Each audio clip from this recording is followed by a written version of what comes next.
and celebrate people without a marketing motive behind them, it provides the opportunity for a more open and unexpected exploration.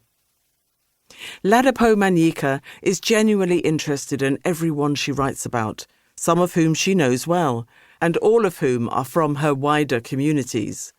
Her style is affirming and empathetic without appearing hagiographic.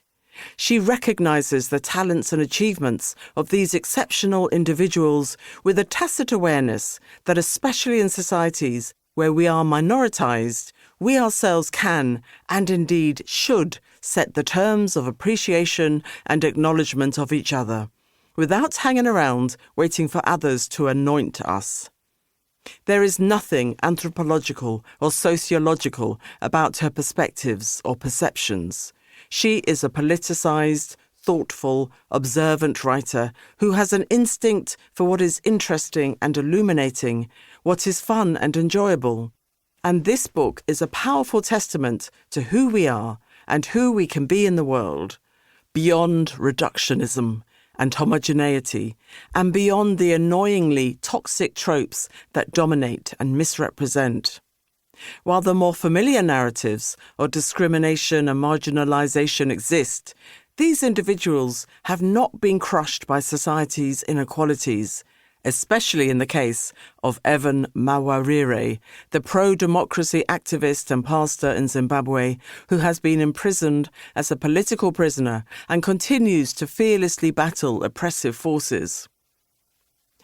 In a racialised world where Black achievement is often overlooked, this book is a welcome addition, one I would press into the hands of anyone interested in expanding their understanding of how we can shape the world according to our values, philosophies, and interests, proactively and positively, rather than adhere meekly to structures that have long attempted to control, restrict, and impose definitions on us.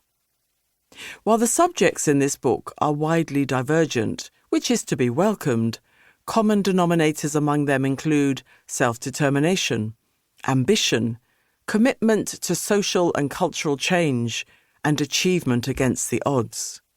Whether they like or accept the term or not, these people are role models, not just for younger generations, but for those who need guidance finding their way in the world. Sarah Ladipo Manyika herself has led an atypical life, living in parts of Africa, Europe, and North America, which she recounts in her introduction. The outline of her own life story as the daughter of a Nigerian man and English mother. The author of 2 celebrated novels, her story is as engrossing as the people she writes about.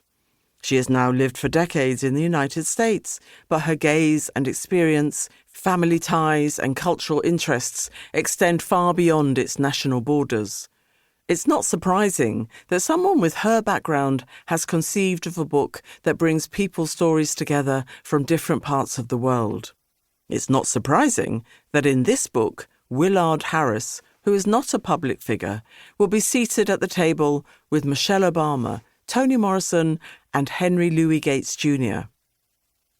While Between Starshine and Clay is inspirational to the nth degree, the person who most surprised me is Willard Harris, a San Francisco resident, a former director of nursing and friend of the author. Born over a century ago, in 1919, she is still living a full and independent life.